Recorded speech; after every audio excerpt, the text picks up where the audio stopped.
Ladies and gentlemen, welcome back to another episode of Backcourtpress. Second week in a row, we're back in our consistent time. I am your host, Hunter Mennick, here with my co-host, Zach Vinci. Say hello. What's up, everyone? Obviously, our last podcast was a lot more exciting than the one we're about to do. As last one, we talked about the trade deadline, which was one of the most exciting times of the season. But that's not undermining what this one's going to be about. Now that All-Star Weekend is upon us, we have things like the skills challenge, the 3-point contest, the all-exciting dunk contest, and most importantly, the All-Star game itself. Coming up this weekend. We're going to be doing some fun stuff today where we're going to be giving our predictions to who we think is going to win all those, challenges and events. And then we're going to go and we're actually going to do a Rising Stars draft with all the younger guys, have some fun, see who we value when it comes to building a team full of young guys and youth. And then we're going to go in and do our All-Star draft.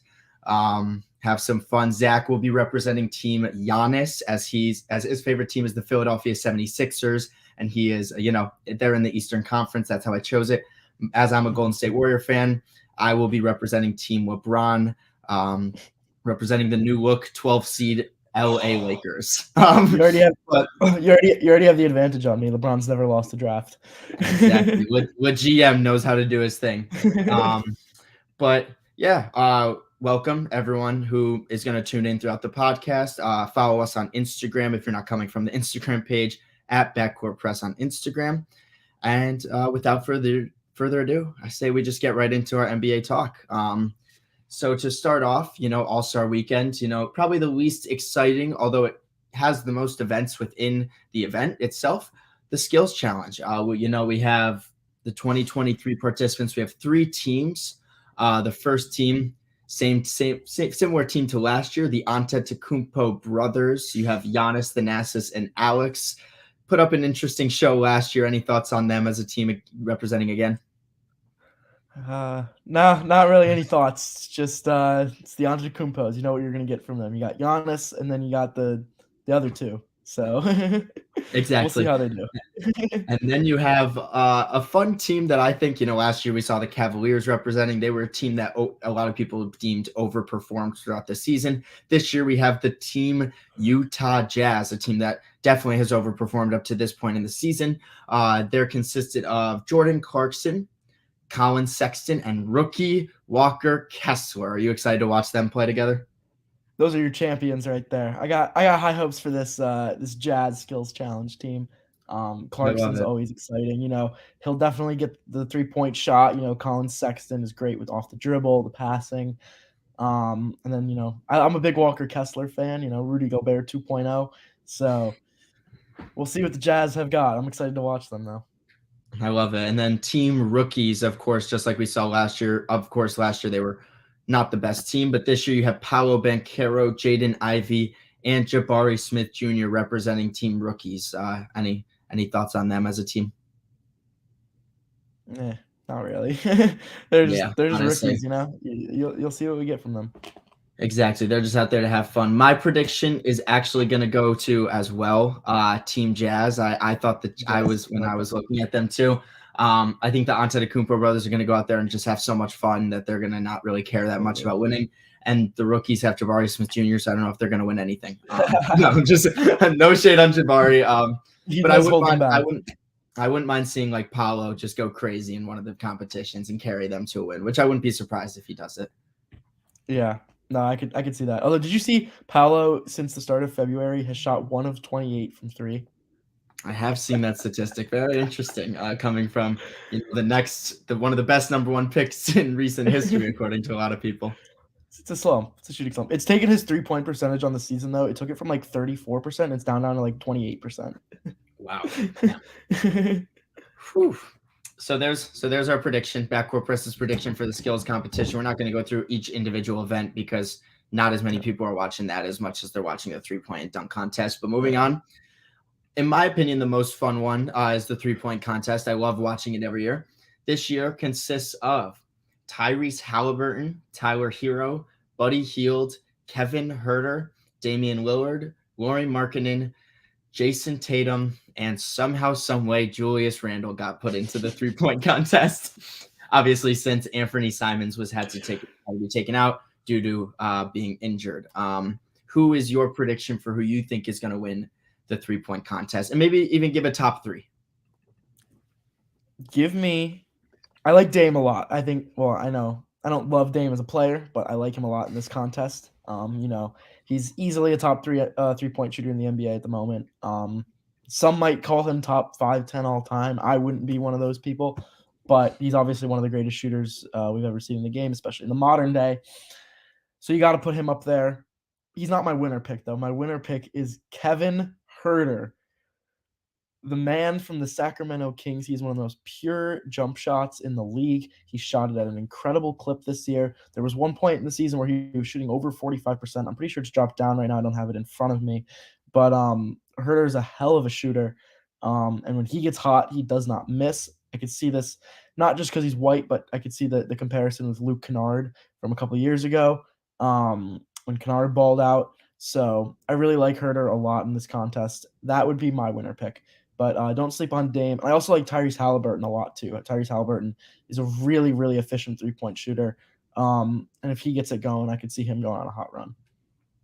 I have a similar to you. I have Damian Lillard and Kevin Huerter making my top 3, at least moving on to the finals. But my third pick actually is we've seen him shoot an immense clip. He should have been traded this year, but he wasn't. I have Buddy Hield winning this competition. We've seen him do it in the past. He's a lethal shooter. Except I have a feeling that Damian Lillard is going to come out and want to prove everyone wrong. So I'm very scared to see how Damian Lillard performs in this. But if I had to put money on the line, I'd put it on Buddy Hield. I think he's I just trust him the most in a competition. No, that's fair. That's fair. Did you see? Don't sleep on Tatum. I mean, Tatum can come out. He can get hot, but he can also get cold. I could see him coming last place too. That wouldn't surprise me. So you never know what you're going to get from Tatum. But speaking of Dame, I feel like it's just going under the radar how great he's been playing lately. It's incredible. He's averaging nearly 32 points per game, and I don't think anybody's talking about it right now. This has arguably been the best statistical season of his career. And I just think the fact that the Blazers right now are not even in the play-in, I think is what's keeping them back from that. But individually, Dame's having a phenomenal season, even if the supporting cast hasn't really been performing. And then obviously the Simons injury hurts them as well too. Yeah, I mean, they are 2 games under 500 right now, but when you have a worse record than the Thunder and the Jazz even, it's hard to, look at this team and look at Damian Lillard's success and be like, wow, it's translating really well, because it's not really translating to winning as much as obviously you'd like it to. And I mean, I feel like we could get on a podcast for an hour and a half and talk about Portland if we wanted to, and just about what they've done over the past couple of years and how they've tried building around Dame, and then they trade CJ, but they have a CJ 2.0, and it's you can go on talking about the last 40 years of Blazers history as first round exit. Like that has been the entirety of Blazers history. They can never escape that, and I feel like that's what their continued pace is. Although this year they won't even make the playoffs, so we'll see. Exactly. It's actually kind of funny though, because I originally, in my predictions for the 3-point contest, I had Anthony Simons winning it. I just know how hot he can get, where he can just shoot 8 for 10 from 3 out of nowhere, and he's really, really good on catch and shoot threes. That's what he's been really good at recently. I had him winning it all, so I'm sad to not see him. I liked how he had Tyrese Halliburton and Buddy Hield from the Pacers, and Dame and Simons from the Blazers. I liked having the competition within teams. I would have loved to see Anthony Simons come out and beat Damian Lillard, as I'm not the biggest Dame fan, but unfortunately Simons will not be participating, but he would have been my winner or my prediction if he was healthy. Over under 20 points for Julius Randle in this 3-point contest. He's have to get so hot. I don't know. I'm going to take the under on that. I don't know. We'll see. Is that line too high?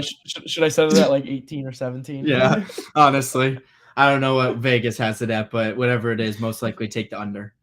But yeah, there's our 3-point contest predictions. When we now move on to the one that, tends to get the most hype around it, even though it hasn't been too great for a couple of years now. We have the dunk contest and our predictions. The 4 participants, I love what they did this year, incorporating some G League players into it. I think it's fantastic.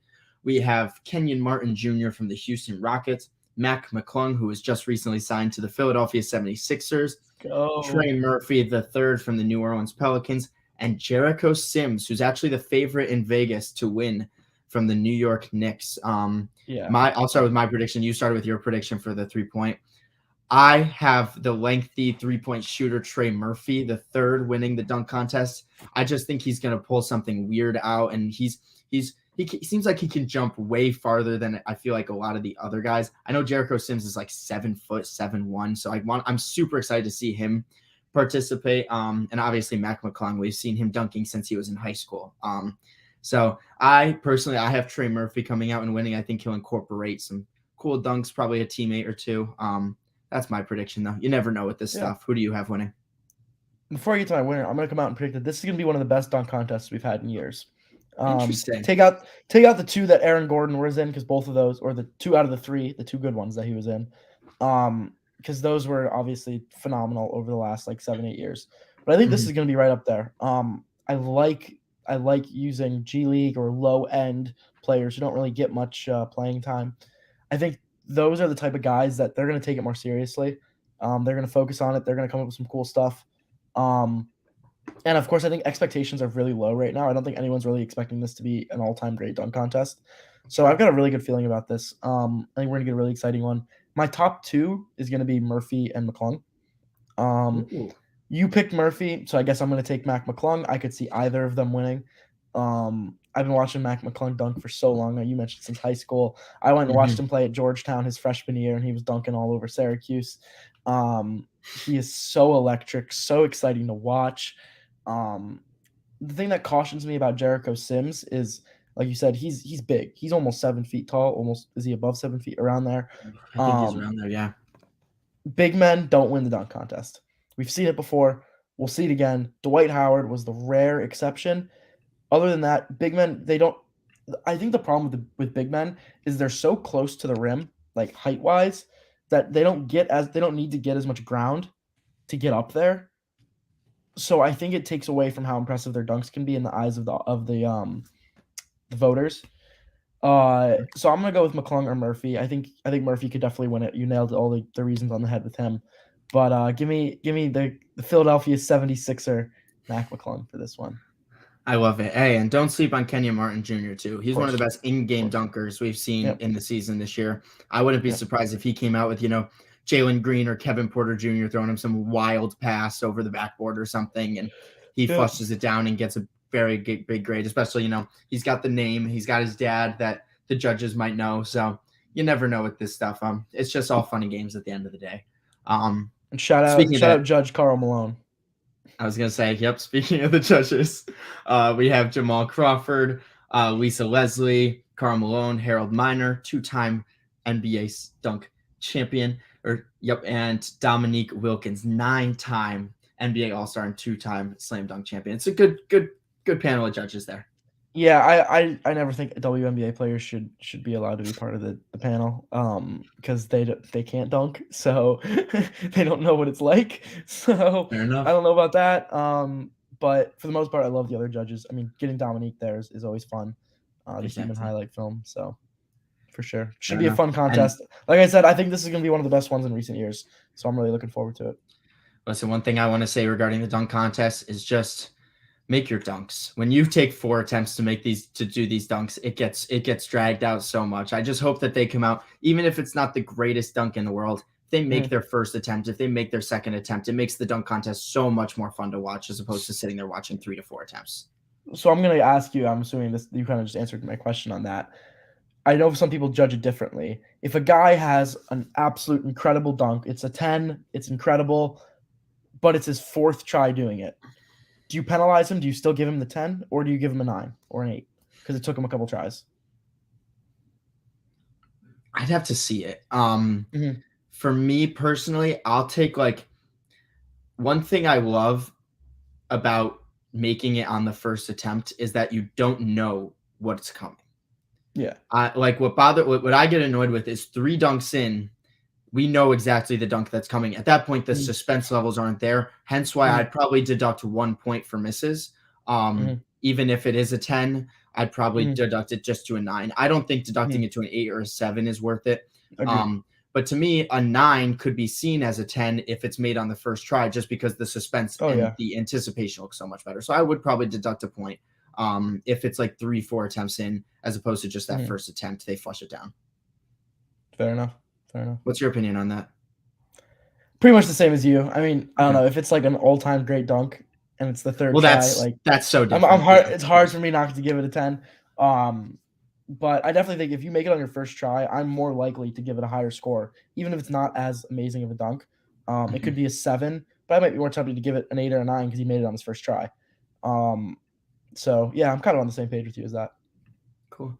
I love it. So that's our, All-Star Day event predictions. Now we're going to move on to the fun stuff. 15 minutes in. Thank you to everyone who's come in already and watched. We're now moving on to our Rising Stars draft.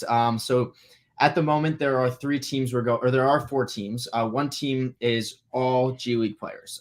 So we decided to, since there's 23 players that make up the other 3 teams, being Team Pau, Team Darren Williams, Darren, and Team Joaquim and Joaquim Noah, and then Team Jason. We're only going to take one player from Team Jason, since those are all G League players. We're going to take the dunk contest participant, Mac McClung, and throw him into our draft. And we'll have some fun. We're just going to go through drafts, starting 5 and bench a couple bench players. We'll see how much we get through. We'll have some fun with it. I will pass over the first overall pick the way that I thought about in my head. I don't know why this is what went, but the 76ers have a better record than the Warriors at the moment. I don't know why that's what I thought about, but since your team is winning and beating my team, you can get the first pick in the draft. It is a snake. We'll just go 1-1-1-1. Obviously, just normal drafting rules. If anyone watching does not know who is participating, you will find out throughout. You could also look it up on your own if you'd like to. It's just all the young guys, all the sophomores and freshmen in the league. So without further ado, let's take your first pick. There's a couple guys I like here, but I'm gonna go with the guy who I think is the best player in this entire draft, and I'm gonna take Evan Mobley. I already had it written down. Cavaliers. I already had it written down. You know me too well. Yep. What's the reasoning for building around Evan Mobley on a young guy draft? I mean, I think he's an all-time. He has the potential to be an all-time great defender. He's a great inside scorer as well. His two-way potential is through the roof. I think he gets a little bit of a smaller role in the game just because of the team he's on, where you have so many guys controlling the ball, and even Jarrett Allen doing his thing, rim protecting defensively. But I think Mobley's a top 5-6 defensive player in the NBA right now, and I think he's only going to get better from there. And he's an extremely efficient scorer as well. He's starting to extend his range a little bit. I think he has arguably the highest ceiling in this class, and I think he already is the best player in this class. Fair enough. I love that pick. I mean, if I had the first pick, I would have gone Evan Mobley as well. That would have been my first pick as well. But with the second pick of the draft, I'm taking the guy who has shot 1 for 28 on threes. Seems like the most, the guy with arguably the highest potential in the past couple draft classes, Paolo Banchero from the Orlando Magic. Even with his shooting slump, the Magic have been so fun to watch recently, and a big part of that is him. He's a 3-way scorer. He has the potential to be a good defender. I just like Paolo's game. I think that he can be a future superstar. And he just seems like the next best player. I think there's a couple of different roads or options that you could go. But I think when I'm trying to build a team around one player, Paolo's going to be my guy. So I'm going to take Paolo Banchero with the second pick in the draft. It's a great pick. So I'm going to follow up Mobley with the guy who beat him in the Rookie of the Year voting, Scotty Barnes. Dang it. That was my next pick. Another phenomenal defensive player. He's kind of taken over some point guard duties whenever Fred VanVleet's out of the game this year. He's shown that he's a pretty good passer, averaging around 5 assists per game. Some say he's having a bit of a sophomore slump. I think he's pretty much the exact same player he was last year. Hasn't really shown any improvement, but still a really good player. And I'm expecting him to break out a little bit more in the next couple of years. But as of now, I think he's definitely a top 3 player in this draft. I love it. Yeah, I mean, that would have been my next pick. I really wanted to pair Paolo and Scotty Barnes together, and then you took him right out of my hands. but I'm gonna follow him up. I could pair the Magic teammates up together, but this is more of a personal bias kind of pick. I'm gonna take my facilitating guard from the Oklahoma City Thunder. Give me Josh Giddey. I almost took him over Scotty. I was this close. Really? Yeah, I I was mean, this Josh close. Giddey, this season he's having a fantastic season, super under the radar as well. Um, Mhm. he's just been that facilitator guy. He gets rebounds, he's averaging 16, 8, and 6 on the year, a steal and half a block. Doesn't turn the ball over with a 2 assist to turnover Mhm. ratio. I mean, you're on the Mhm. Thunder, so you're going to be surrounded by a bunch of different weird pieces. But averaging 16 points for a Mhm. guy with Josh Giddey's, where Josh Giddey came into the league and they said that he can't play offense that well. He can only pass the ball really Mhm. well. He's completely disproven that, and he's become a very, very good offensive player. So give me Josh Giddey to pair up with Paolo Banchero. I like that little duo, that pick and roll duo there. That's a good pick. That's probably where I was going to go next if you hadn't. Mhm. So I'm going to take a guy who I think is on his way to becoming an all-time great big man. The God, current best player on the Houston Rockets, dang Alperen it. Sengun. Sorry, Oh, Jalen Green man. fans. Sengun is the Rockets' best player. He is going crazy this year. Elite defensively, really good on offense, high ceiling. So much to love about his game. That's my starting center right there. Love Sengun. It's a fantastic pick. That was my next pick. So now you're leaving me in a stump. But I love that pick. I absolutely love Sengun. He's Mhm. been fantastic, I fantastic really this year for them. I really think we knocked out the top 5 players in this class already. I definitely think Yeah, we pretty honestly. much are in agreement that those Hmm. 5, so I'm interested to see where you go from here. Yeah, I'm gonna take Josh Giddey's backcourt mate. He can do everything on the court. He already has the chemistry with Paolo. I'm taking Franz Wagner. I think that he's having a very underrated year as well. Very underrated defender. Just like his game all around, and I like that he can Mhm, play off the ball, and that's kind of what I was looking for in a guard slash forward next to Josh Giddey. So I'm going to take Franz Wagner to mhm. play possibly my 2, maybe my 3. We'll see how the rest of this draft pans out. Good pick, good pick. I I Some don't good love to do good it. players on the board. I'm not a huge fan of his, but he's a 20-point per game scorer, even if it's extremely inefficient on arguably the worst team in the NBA. I got to go Jalen Green. At this point, I feel like you have to take him. He's Yep. probably the best scorer in this entire draft. So I'll get a little bit of offense on my team. I've already got some great defensive pieces, so really missing that offensive piece. So I'll take Green. He can play point guard or shooting guard. I just got to find another guard to go with him. I love it. I love the pick. I'm looking. I'm trying to find some good, wing guys that could play 3, 4, maybe the 2. Um, I think I'm going to take one of my favorite players from this past draft class. I liked him where he got drafted. I'm super excited to see what his future looks like. I'm going to take Benedict Mathurin. Hasn't been Mhm, the best when it comes to efficiency recently, but he mhm, gets to the free throw line really, really well. And I can slide him into the starting lineup of my team, or I could even bring him off the bench like the Pacers do mhm, and have him be that spark mhm, 6 man. Um, I don't know. I really like Benedict Mathurin's game. He reminds me of almost like a Jimmy Butler kind of player when it comes to his offensive mhm, game. Loves the physicality. Loves getting to the free throw line. And mhm, I mean, he's already averaging upwards of 18, 20 points a game. So I'm going to take mhm. Benedict Mathurin. That's a good pick. That's a good pick. This is where it gets pretty tough. I'm not 100% sure where I want to go next. There's a lot of good players still on the board. Hey, Mac But none McClung's that are there. Your Sixer. really jumping. I know Mac McClung. That's really tempting me. I don't know what direction I really want to take here, but I'm just gonna go best available. I know I already have my big man, but I'm gonna prevent you from taking the other great big man in this draft, and No. I'm gonna take Walker Kessler. I think he is No. easily the best available right now. As we were talking about before, he has shown that, in my opinion, Rudy Gobert 2.0, especially lately once he's been getting the starting gig a little bit more. Um, I really like Walker Kessler a lot. He's a pretty good defender. He's a really good rebounder. He's extremely efficient on offense. He's a good rim runner. He really fills in that role that Gobert was playing for the Jazz the last couple of years.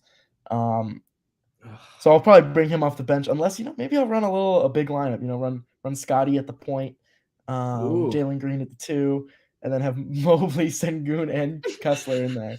We'll see, but I like the squad so far. you got that versatility. You could run whatever kind of lineup you want. Mm-hmm. That was a great pick. That was my next pick. Fantastic. I have to take a big. I can't let you just take him as well. Just put up 30 points and 17 rebounds. Although he won't be playing in the Rising Stars game because of injury, he was still selected. Give me Jalen Duren of the Detroit Pistons. Good pick. Yeah, I think he's a fantastic rebounder, especially for how young he is. Really, really good rebounder. That's honestly all I need with my team. I'm not really taking too much defense compared to your team. So yeah, that's fair. I'm between two guys on this next pick, but I'm gonna take a guy who I was huge on coming into this draft. I love him. Keegan Murray, who Taking all my picks. I love this guy as a player. He's a scorer first and foremost. And he's already, as a rookie, shooting, I think over 6 or 7 threes per game and shooting above 40%, which is extremely impressive to be able to shoot that clip from 3 at his age. I think that's only going to get better. He's going to become more of a volume scorer, get more involved in the offense. And he's a starting piece on one of the teams with the best record in the NBA right now. You don't really get that from young guys too much. I know he's a little bit older than most other of the rookies, but I'll take Keegan Murray. Might also bring him off the bench. Once again, you're just taking my picks right out of my hands. It's a fantastic pick. I'm going to take a guy that I think is going to get inserted into my starting lineup. I like his ability to play next to a guy like Paolo Banchero, especially on the wing. I'm going to take Mr. 3&D, Mr. Dunk Contest participant Trey Murphy III from the Pelicans. I just think that he can kind of do everything on the court, and that's kind of what I'm looking for next to Giddey and Paolo and Duren. I just need someone who can put it all together, stretch the floor. So I'm going to take Trey Murphy III to be my small forward, power forward kind of player. I like that. Here, there's 2 different directions I could go with on this one. I'm going to take – I need a little bit more offense, especially at the guard spot. I'm taking a lot of big men, a lot of defensive specialists. So I'm going to go Jaden Ivey of the Detroit Pistons. He's a good scorer. He's averaging around, I think, 15 points per game, 4 assists per game. Again, as most rookies do, struggling a little bit with efficiency, struggling with the turnovers a little bit, but he's a guy who'll figure it out. He's extremely talented. He's got that raw potential. So, and I think an Ivy Green starting backcourt could be pretty fun for this kind of game. It could. I love that. It's a great pick. I'm between a couple different guys. We've kind of taken away most of the top talent from Team POW when I'm looking at that. Scrolling down, agreed. There's a couple different ways that I could go here. Looking at my team, I need a little bit more. I'm gonna go Jeremy Sochan from the San Antonio Spurs. I just think that I've been watching the Spurs a little bit more recently. I like his playmaking ability coming from the power forward spot, especially when he'll be a part of my second unit. Obviously Paolo's more like the front guy, but when I think about my bench unit, I have scoring in Benedict Mathurin already. I want Jeremy Sochan to come in and kind of be a post playmaker kind of guy, and he's also he's gonna be a better defender as he gets older. So I like that pick. We're kind of going into that range now where they're all kind of mid-tier players when it comes to the Rising So there's some tough ones here, but I'm gonna go with a guy who I think is actually having one of the best rookie seasons right now. I think he's moved up into top 3 rookie of the year voting at this point. He's probably not going to catch Paolo, but I'm gonna go Jalen Williams of the Oklahoma City Thunder. Between. I think he's averaging somewhere around 12 or 13 points per game. He's entered his way into the starting lineup, and he's really raw talent. But I like him a lot. 21 years old. I think he's a good bench piece for this team. I love that pick. Absolutely love it. I'm going to follow that up by going with Quentin Grimes of the New York Knicks. I liked him coming out of college. I like his ability to stretch the floor for my team. I have a lot of 3-and-D players. I'm kind of looking like the Toronto Raptors here. But yeah, just another 3-and-D kind of guy, can catch and shoot the ball really well when the ball isn't more in Benedict Matherin's hands in that second unit. And he can play really well alongside guys like Josh Giddey and Paolo. So yeah, give me Q Grimes. Q Grimes off the bench. All right. So we got 8 guys still left, so we got 4 more each. 4 more each, yeah. I'm gonna go with AJ Griffin. Love the pick. Of the Atlanta Hawks. He doesn't get too many minutes for them right now. I feel like he should have a bit of a bigger role. But when he plays solid defense. He's an efficient shooter. I think he should be somewhere around 40% from 3. He's a good catch and shoot kind of guy. He can score the ball when needed. So I think that's a good bench piece for my squad. I like it. Yeah, very good pick. And although I don't think the guy that I'm going to pick is really going to ever turn out to be that good, your size is absolutely killing me right now when I'm looking at our teams. I mean, you took Mobley, Scotty, and LP and Walker Kessler in your first 5 picks. I need a little bit more size. And although he hasn't really had a great rookie season, I just need, honestly, his length off my bench. So I'm going to take Jabari Smith Jr. Take him off my bench. Play, stretch the floor. He can shoot. He has no dribble package whatsoever. But his post defense is okay for his age. So I'm going to take him to come off the bench. Good call. Between 2 here, I'm going to go with Jose Alvarado. Love it. Defensive specialist. He's had a bit of a down year this year after a phenomenal rookie season. But again, he's just a defensive specialist. Brings a lot to this team, especially the guard spot. I don't really have many defensive guards. So that's going to be my selection. I love it. I love the pick. I'm going to stick with my rebounding kind of, I took just Jeremy Sochan, Jabari Smith, these guys that grab rebounds. I'm going to take Jabari Smith teammate. Very good rebounder for his age. I loved him getting drafted. I said during our draft, pre-draft, our predictions, I wanted Tari Eason to get drafted to the Cleveland Cavaliers. If he was on that team right now, it'd be awesome there. Give me Tari Eason on my Rising Stars team. I was just about to take him, and I decided to wait around because I didn't think you were going to. But that's fine. That's fine. Whatever. One thing I want to note real quick. It's very interesting how the last 4 players that are being drafted are all offensive-minded, kind of smaller, undersized point guards, shooting guards. So I'll put that out there. We got McClung, Nembhard, Bones Highland, and Ayo Dosunmu. Ayo Dosunmu, right?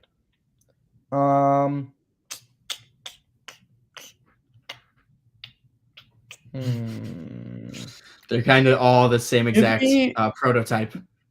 Give me Bones. I think Bones out of those guys has shown the most that he can score at a high level. And when he's hot, he's a great 3-point shooter. So I'll take Bones Highland. Los Angeles Clipper. Yeah, all right. I'm gonna take Ayo. I was hoping that he'd play a little bit better in Lonzo Ball's absence, especially getting inserted in the starting lineup for a while. He hasn't really lived up to what I think Bulls fans wanted, like his second year leap to be. But at the same time, he showed a lot of flashes his rookie year of being a really, really good bench piece. Very underrated defender for his size, especially. He hustles a lot, plays very hard. And he's not really great at just one thing on offense. He's more so can just do like everything mediocre. So yeah, I'm gonna take Ayo Dosunmu to match your Bones Highland pick. Illinois legend right there. Yes, sir. So my last pick, I gotta take him. I'm going with my boy Mac McClung of the Philadelphia 76ers. He's gonna pull out at least one highlight reel dunk during this game. So gotta have that on my team. Nice. And it's actually funny that we're taking a starter, last in this draft, because I'm pretty sure Andrew Nembhard's been starting recently for the Indiana Pacers at that 2 spot. Special. But yeah, give me Andrew Nembhard. Very good off-ball player. That's one thing I've noticed. And obviously, I mean, he hit one of the coolest game winners of the season so far against the Los Angeles Lakers. So cool. That rounds out our 12-man rotations. I'll read them off. Really cool teams. We have Team Zach with Evan Mobley, Scotty Barnes, Al P, Jalen Green, Walker Kessler, Keegan Murray, Jaden Ivey, Jalen Williams, AJ Griffin, Jose Alvarado, Bones Highland, and Mac McClung. Team Hunter is Paolo Banchero, Josh Giddey, Franz Wagner, Benedict Mathurin, Jalen Dern, Trey Murphy, Jeremy Sochan, Quentin Grimes, Jabari Smith Jr., Tari Eason, Io DeSumo, and Andrew Nemhard. If you guys want to vote on who drafted the better team, look at Backcourtpress's Instagram story. We'll put it right on the story. We'll do a vote. Whoever's team comes on top, congratulations to them. My unbiased take is that I have the better team, but my unbiased take is that you probably have the better team as well.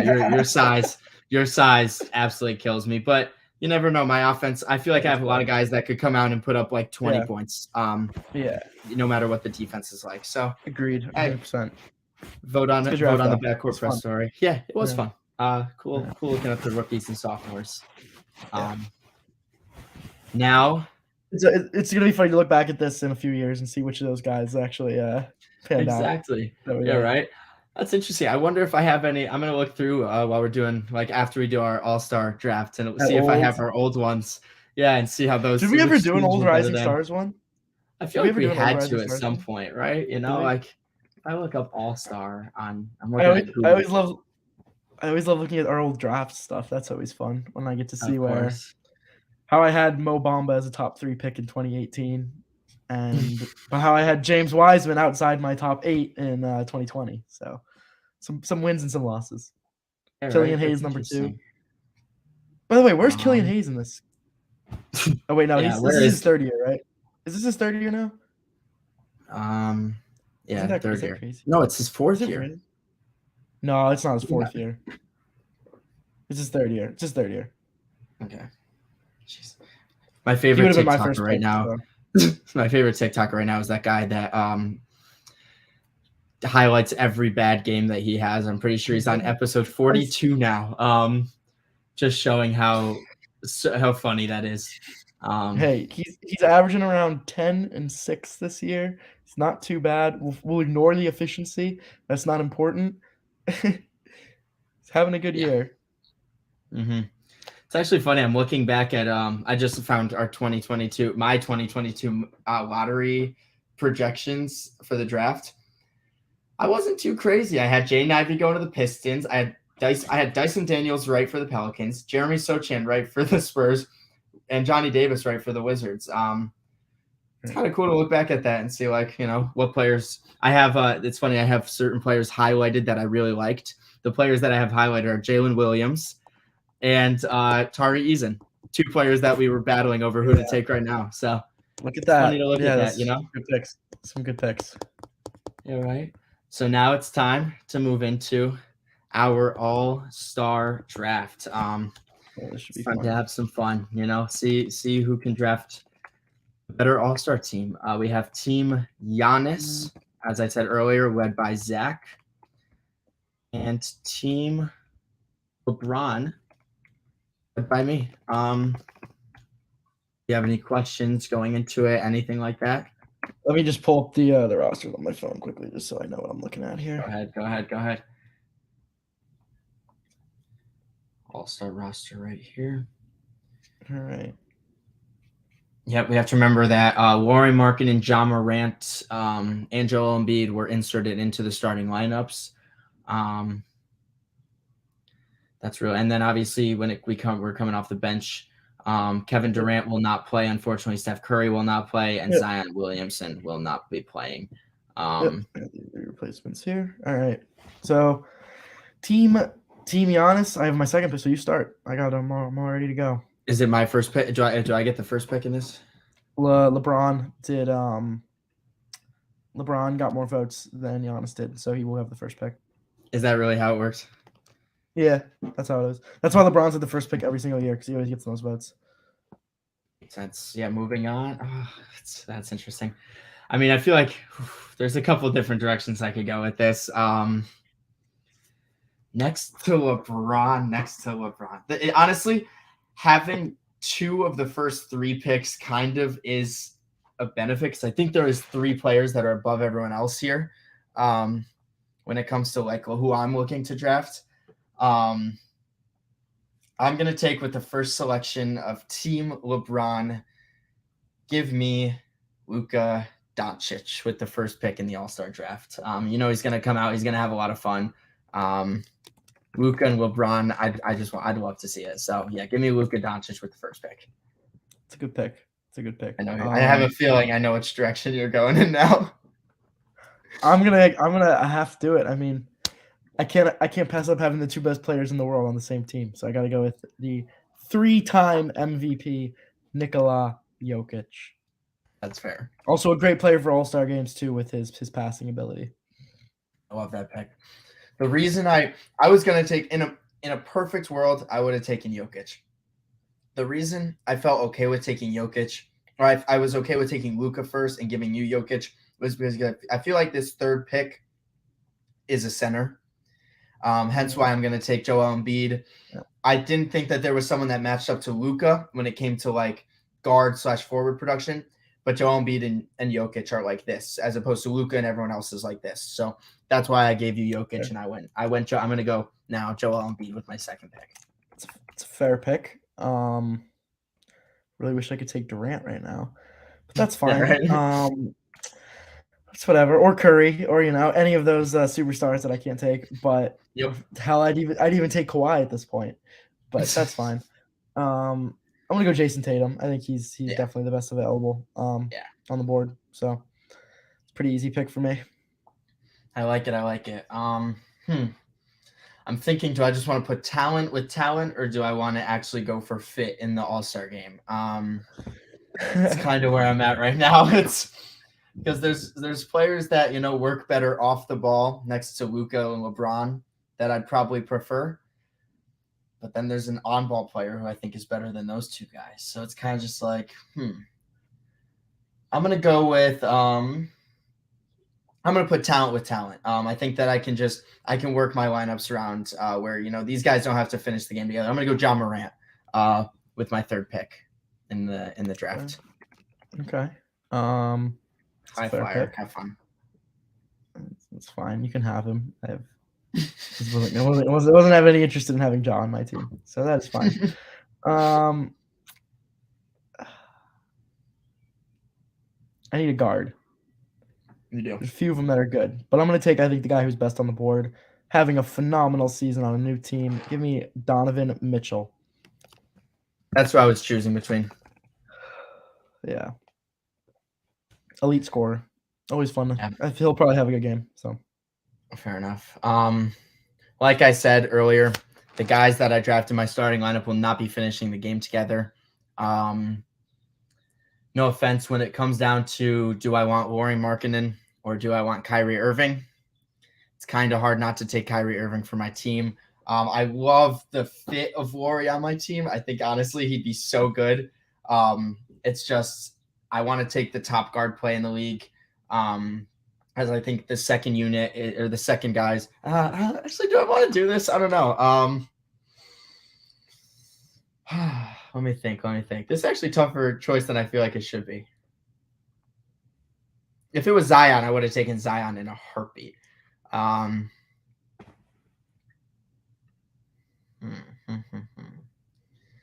Give me Kyrie Irving. I might say Kyrie. I'm not gonna overthink it. I want Kyrie on my team. With me, especially for an All-Star game. That's fine. There are so many good bench guards and not that many good bench big men. So I will gladly snatch up Lauri Markkanen with my final pick. Having a phenomenal year. I feel like he should be an all-star starter. Probably not. But regardless, fantastic season for Lauri. Definitely deserves it. And that moves us on to the bench. We got our starting five now. I have the first pick for now. You do have the first pick. And some tough choices in here. Very tough choices. I think I'm gonna piss you off with this one. No. I'm gonna take Shai Gilgeous-Alexander. Give him to me. Give him to me. Absolute superstar in the making. Oh man. It's exactly who I wanted to take. Fantastic pick. I love it.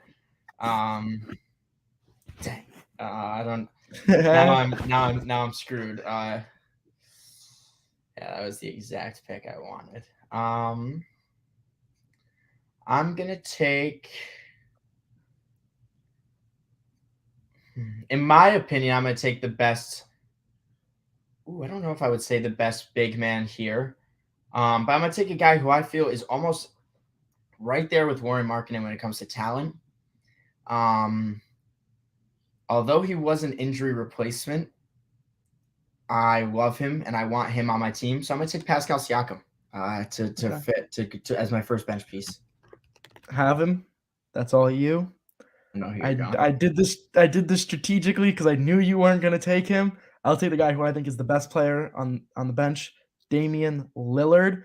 There. Good pick. Lillard and Shea, I think arguably just as good as the starting guards on your team. So I think we'll see what the lineups look like in the end. But Exactly right. I I needed love it. some guards, and I think I got two of the best ones. I love that pick.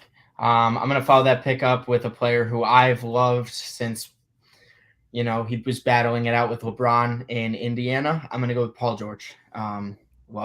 Love having Paul George on my team, especially with the wings on available. I'm going to take Paul George. Solid selection. I'm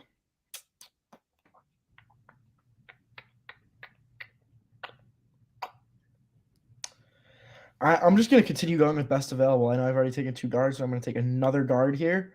And I'm going to take Tyrese Halliburton. I think he's the best player on the board right now. Super underrated player, extremely good playmaker, extremely good shooter, super efficient, really good defender. Honestly, I don't think there's any weaknesses to his game, and I think you'll see him emerging as a top 5 point guard in the NBA if he's not that already, just because of how strong the point guard pool is pretty soon at the moment. I love it. Love that pick. I'm going to match your Celtic pick with my Celtic pick. Give me Jaylen Brown as a back. I know you wouldn't have taken him, but I stacked up on my guards in the first round. I really want to make sure I get that wing depth because there are still some really good guards available, and even like smaller guys. But I want that wing depth. I got Paul George and Jaylen Brown to be my wings off the bench. I love that duo. Both guys that can ISO ball and especially in the All-Star game, they're gonna have their fun. So give me Jaylen Brown as my 7th pick in the draft. Fair. I'm gonna take the guy who I think is the best big man off the bench.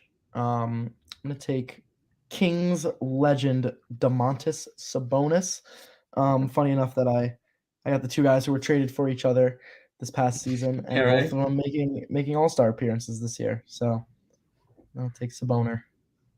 I like it. I like it a lot. Looking at my team, I've got a good amount of wing players and everything. There's a guy that I feel like you're gonna take that I really just want on my All-Star team. I don't know where your head's at. I might be wrong, like completely wrong, but I really want him on my team. Just because I feel like in his first All-Star game, he's gonna have so much fun out there. Give me Anthony Edwards with my pick. Do you know me? You know I'm not the biggest Edwards guy. I know. Yeah, that's true. I feel like he's such an all-star kind of guy. You know what I mean? He's gonna go out there and have so much fun. He's gonna go out there and just try and drop 30. He's not gonna care about giving the ball to anyone else because it's Anthony Edwards. So yeah, give me Ant-Man. Absolutely. All right, let me look at the board here. We still got Jaren. We still got De'Aaron Fox. Almost the entire Eastern bench. Yeah, almost. That's actually fun. That's funny to look at. Yeah.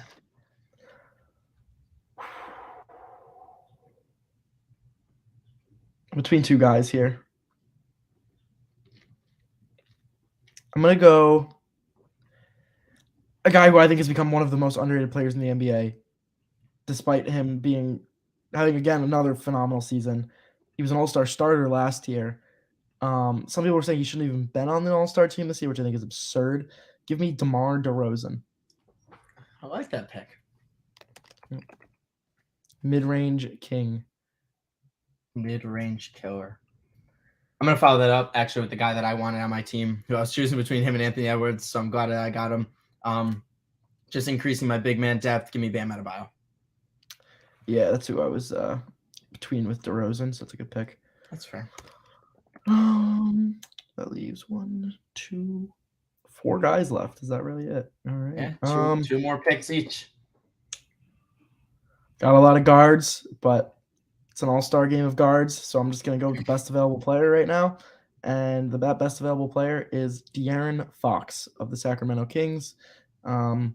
Pretty no-brainer for me at this point. I think out of those last 4 guys, I think Fox is really the only one that I would have even put inside the All-Star game if I was the one choosing them. The other 3 to me don't really feel like they should be in the game, so I think Fox was a pretty clear choice for me. That's fair. That's a good pick. Looking at my team, I'm going to, you have Damian Lillard on your team. I'm going to draft a guy that locked him up in the playoffs a couple of years ago on the Pelicans. Give me Drew Holiday.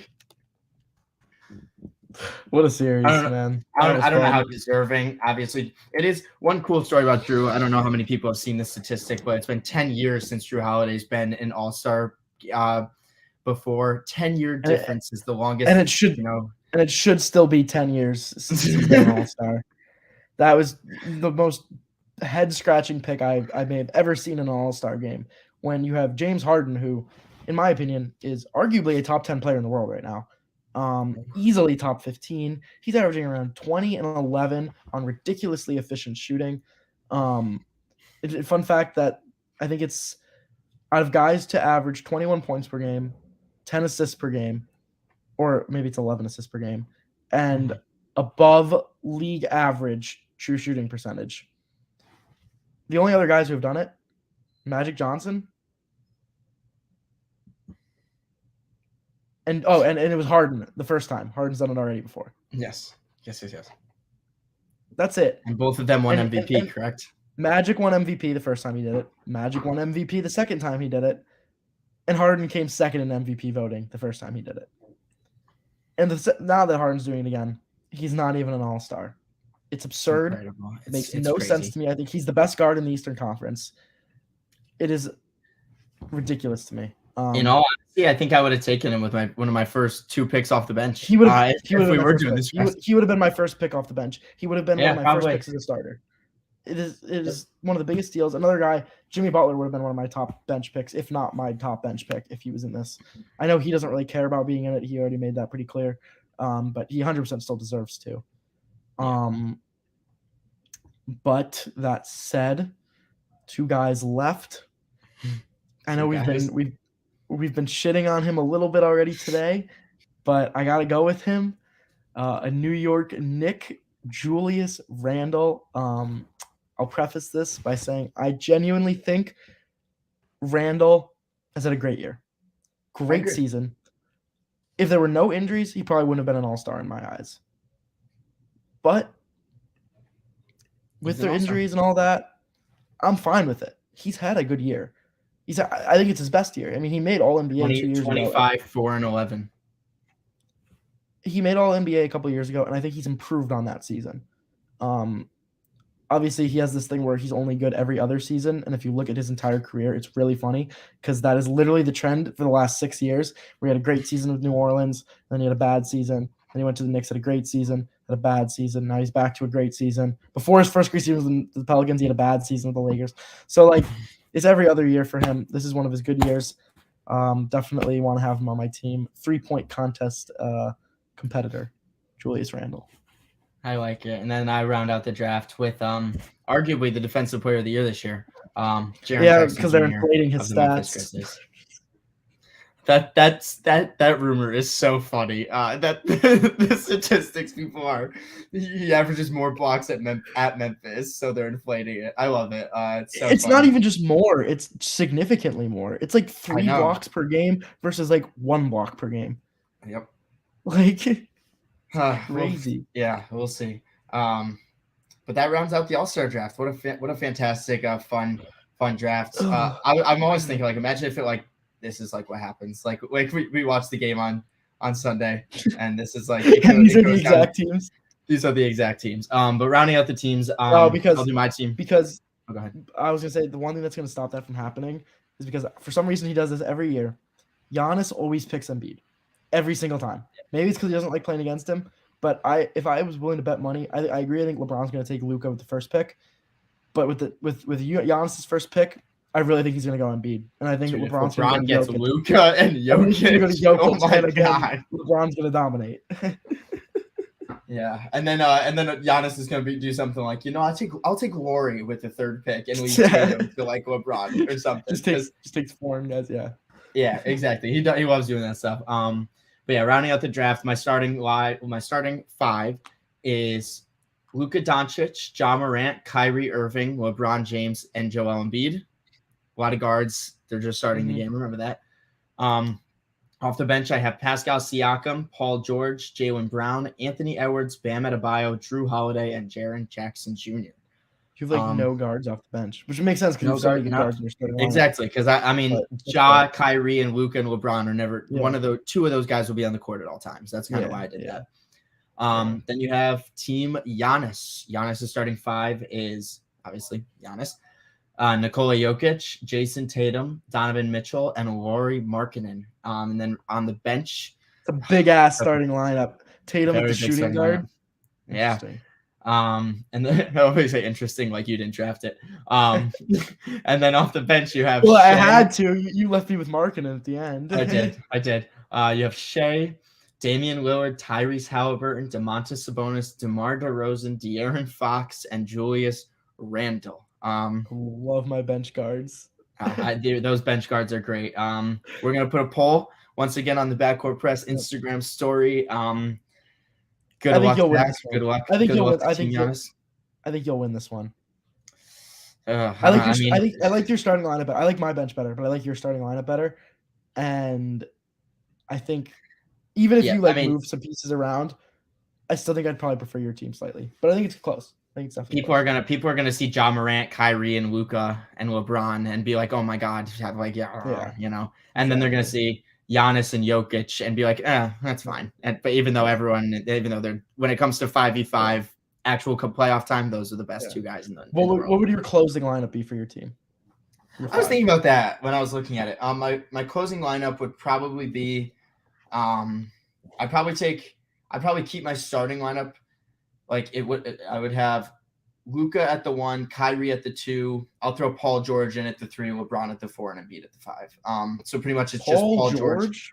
I'd throw Paul George in there. I think he's clutch, and I think I love PG. I mean, it's really between like PG or like, I don't know, maybe Jaylen Brown, maybe Pascal Siakam. I like PG more. Obviously, like if you do or if Team Giannis, like. Who is it? I believe it's Joe Mazzulla, your coach. Unfortunately, yeah. Yeah, right. If he goes small, I'll be able to throw Ja Morant in there. But I like Paul George at the 3 on my team, and I like Kyrie Irving's off-ball ability and closing more than Ja Morant's. So that's why I chose Kyrie over Ja. Fair. For you, my closing. Well, obviously my front court is going to be Tatum, Giannis, and Jokic. That is so easy. Just your guard play. It'd be hard to beat. And my guard play would be 2 of 3. Dame and Shea. Definitely Dame, 100%. Yeah. And then that other spot would be Mitchell or Shea. I feel like you couldn't go wrong either way. No. I'd probably lean a little bit more towards Shea, but if you're going with fit, I think Mitchell would fit a little bit better with that. So I think you can go either way. All 3 of those guards are phenomenal. So yeah, I could see Shea hitting some weird post fade to like end the game or something. Like a weird shot that Shea hits in his first All-Star game. Big congratulations to him. And I mean, absolutely. And I mean, Dame has the potential to be. I mean, coming off the bench, I still feel like he could be the MVP of the game. Like, yeah, honestly. I mean, did you see the other day he hit multiple 30-foot threes in a single game? Like, I mean, I know we've always been more anti-Dame than pro-Dame over here, but what he's been doing this year, I mean, I just have to give him his props. He has been so good, especially since the 2023 has started. Did you see? I'm sure you saw this, that he is like total points scored leads all players since 2023 by over 150 points. I didn't see the over 150 points. Since 2023 started, he scored like 800 something. The next best is 650. Wow, that's crazy. Absolutely insane. So I think he could keep up that hot stretch, and he would be my sleeper pick for All-Star Game MVP. But I don't know if he'll get the minutes for that.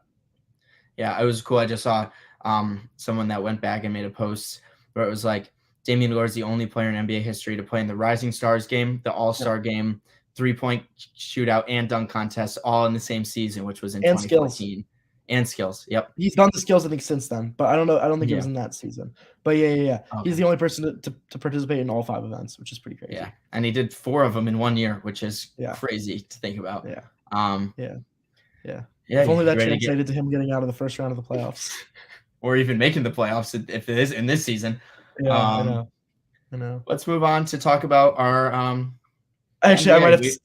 I might have to stop you there. They did send me really? a little something I have to work on. Yeah, they sent it to me like 20 minutes ago. I saw that. So unfortunately, I'm probably gonna have to dip out now. I can maybe go a couple minutes if there's anything you want to talk about. I was gonna say a couple of things I just want to talk about is really quickly, one team that's been so fun to watch since the trade deadline, the Brooklyn Nets. I mean, Mikal Bridges' 45-point game. I just wanted to talk about this a little bit with you because they're bringing vibes of the 2018-2019 D'Angelo Russell Brooklyn Nets kind of team, and I love it. I love seeing it again. So I just want to hear your thoughts on them and what the direction of their franchise looks like now going forward without their big 3.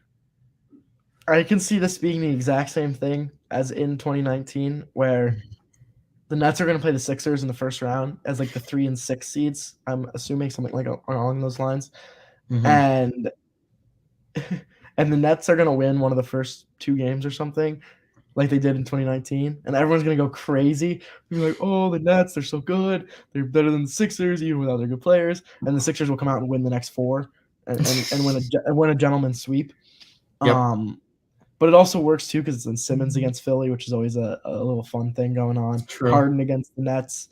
I feel like it's just built for those 2 teams to play in the first round. But yeah, we were talking last week. I mean, this Nets lineup, if you run out with Cam Thomas, Spencer Dinwiddie, Mikal Bridges, Dorian Finney-Smith, Nick Claxton, with Simmons off the bench, Curry Cam off Johnson the bench, off the bench, Cam Johnson off the bench, Joe Harris off the bench. It's a fun team. Great offensive guards, great defensive big men in front and forwards. It's kind of all you need. Can't really go wrong with it. Dorian Finney-Smith, I think, is one of the best like glue guy pieces in the NBA. Where like, if you have him as your 5th best starter, that is perfect. Like that is exactly what you want because he's a great 3-point shooter and a great defender. Nick Claxton has emerged as a top 10 center. Mikal Bridges is showing that he can be the guy for a team. And as we've seen, Cam Thomas can go off for 40 on any given night. Dinwiddie's proven that he's a consistent, solid starting point guard. I like this team a lot. And then they got all those picks too, so they got a great future ahead of them. Definitely in a better spot now than they were before the trades. Yeah, although not in as good of a spot as they were when they had Harden, Kyrie, and Durant, and they went 14-2 with those 3, and we're probably going to win a chip. But it is what it is at this point. What are your And now we've seen the Phoenix Suns play a little bit without Durant. Have you been watching the Phoenix Suns play a little bit recently? Actually, I haven't watched them play since the trade. Okay. So I can't comment as much on it. I saw that Chris Paul had a pretty good night the other night. In general, he's been looking better since the start of the year. He had a rough start to the season, but he's kind of finding his form a little bit again. So I don't know. You can talk about that because I have not watched them play yet. Yeah, I was just gonna say I've been watching a little bit of the Suns. A lot of props to Josh Okogie and Terrence Ross. Both of them. Josh Okogie came in and has been like this super energy since he put on that mask for a broken nose or whatever. He's been fantastic off the bench, and this is exactly what a team like this needs: is to get their bench players really hot before a guy like Kevin Durant comes back and honestly opens up the game more for them. And even Terrence Ross came in, played 25 minutes yesterday. One thing that was crazy to me was seeing that Terrence Ross has been on the Orlando Magic now for 7 seasons. Isn't that crazy? Like, it's been 7 years for Terrence Ross. I feel like he was on the Raptors. I feel like he was on the Raptors like 3 or 4 years ago. Right. But shout out to Terrence Ross. He came in, he just shot every shot he wanted to. Like, it did not matter who was on him or anything. And he put up 16 points in that game. It was really, really fun to watch. But I really like this Suns team, man. And if Kevin Durant comes back and doesn't mess anything up, which I don't think he will, they're scary come playoff time. Very, very scary. So Durant has no, he's so portable that you can't throw. There's no situation, no team that you can make where you put him on it and it gets worse. That's never going to happen. The one thing I want to mention before we do go is, I know it hasn't happened yet, but the Russell Westbrook rumors are ramping up, and the Clippers seem to be the lead candidates right now. Yes, they do. What do you think about that? Because I do not think that that's a good move for the Clippers. Listen, I know they're kind of in need for a point guard right now, but as at this moment, they're not a really good 3-point shooting team. That's their biggest weakness after all the trades, and I don't see how Westbrook's going to help them with that. I don't know. What do you think? I don't know. The only thing I can think about is they did bring in a couple shooters in, like, Bones Highland and Eric Gordon. And these are good catch and shoot guys. And especially if you're running a second unit, you kind of want a facilitator to come off the set bench, hence what Russell Westbrook can do. Here's my thing, right? Russell Westbrook's not going to harm your team too much if he's playing 15, 18 minutes a night. But if he comes into the Clippers team and takes up 25, 22 minutes a night and changes the whole dynamic of this team's offense, it's not going to work out. So I think if you give Russell Westbrook a limited role and say, hey, we need you to get our bench shooters hot before come playoff time. We already know he has the relationship with Paul George. We know how Kawhi Leonard is. He just is kind of, Kawhi Leonard. I'm not opposed to it as much as I think you are, just because I can see the players that are on the bench playing well with Russell Westbrook, and at least spreading the floor enough where he won't affect it too negatively. But if he comes out and he starts playing with the starting lineup, closing games, taking the ball out of PG and Kawhi's hands, that's where I think that I draw the line for a Russell Westbrook Los Angeles Clippers thing. But if he can come in, facilitate that second unit, get guys like Bones Highland and Eric Gordon open, who have been playing amazing since the trade, even guys like Nicholas Batum, Marcus Morris.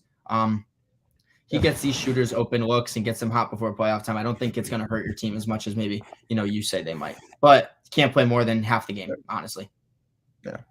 Yeah. A team that I would love to see him go to is the Miami Heat. I think that'd be really fun. Really? I don't know how much it would help them a lot, but I was going to say. They're the most directionless team in the NBA right now, in my opinion. I think they're stuck in the no man's land where they have nothing going for them right now. They can't contend, but they have nothing that they can rebuild around. So, why not mix things up a little bit? The team they have right now isn't making it out of the first round. I feel like that's pretty clear. Unless Jimmy Butler goes fucking Kawhi mode and puts up 30 10 in the playoffs. Which he can. We've seen it before. But why not? Why not mix things up a little bit? That's my take. I saw that the Heat were prioritizing big man waiver pickups as Kevin Love and Serge Ibaka as opposed to guard pickups. Because right now I believe Hayward Highsmith's still starting for them, which is not the best look. That's a problem if you're a playoff team. So getting Kevin Love or Serge Ibaka, I don't really like the Serge Ibaka Bam Adebayo fit, but Kevin Love, not the worst pick. It just doesn't move the needle. It just doesn't move the needle. And I think Kevin Love's probably going to go to LA. Can you believe too that Kevin Love was a Cleveland Cavalier for 9 years? Wow, 9 years. Isn't that crazy? That means Andrew Wiggins has been in the league for 9 years. Yeah. That's bizarre. Yeah. That makes me feel old. Yeah, I remember it like it was yesterday when he was playing on the Timberwolves. Yep. That is crazy. Staying on the Russell Westbrook thing just for a minute. The team that I'd like to see him go to. Is it stupid? Yeah. Does it do anything for the NBA? No. Send him. Go back to Washington. Play next to Bradley Beal. Go back to Washington. They have better players around him now. You got Kristaps playing the big man. Why not? This team's just gonna stay in mediocrity. So you may as well make yourselves more mediocre by adding Russell Westbrook and at least now being an exciting mediocre team. You know what I mean? Russell Westbrook brings in tickets. That's what the Washington Wizards don't do. So imagine he goes back to I'd love to see it. 15 and 15. Dude, here's the thing. He could go to Washington, start a game. He put up 10, 9, and 9 in the first game or something, and everyone in Washington will freak out. And that's all I want. I want Russell Westbrook. I don't want to see him go out and end his career like Carmelo Anthony did. I want him to see him go out on his own terms. Yeah, I want to see him go out on his own terms where he goes to Washington for 2 years, plays awesome, has a really fun time, and then retires. That's literally all I want to see. I don't want to see him try rotating through teams, competing for championships when that's not the player he is at this point in his career. Maybe even sign a 1-year deal with OKC if they get fun next year and just go back to OKC for a year and mentor Shea and Giddey and Isaiah Joe. You should be in the 3-point contest, by the way. A reminder that in the last 46 games of 2021 when he played with the Wizards, Russell Westbrook averaged 24 points per game, 12 and a half rebounds per game, and 13 assists per game. Why can't he do that right now? Honestly, though, like why can't he go back to Washington and do that? That's what I'm saying. And then Only 2 years ago.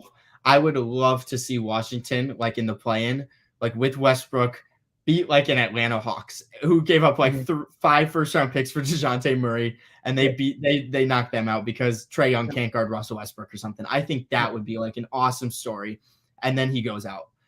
Don't go out the way that you're going out right now. It's not fun to watch. To me, the Iverson comparison is so perfect because they're guys who were is. just absolutely insane in their prime, but they can't play off ball. They just don't have that capability.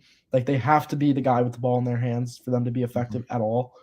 And when you're at the point where you're not as good as you used to be, you're not helping a team by having the ball in your hands all the time. So I definitely see him in right now going out the Iverson way, except if he accepts a good bench role like he did with the Lakers. I think that works. He was having a fine season, so you never know, but we'll see. Yeah, another team to look out for is the Chicago Bulls. That's all I want to say because obviously they don't really have a point guard right now, and Lonzo's not coming back. So when was the last time Lonzo stepped on the court?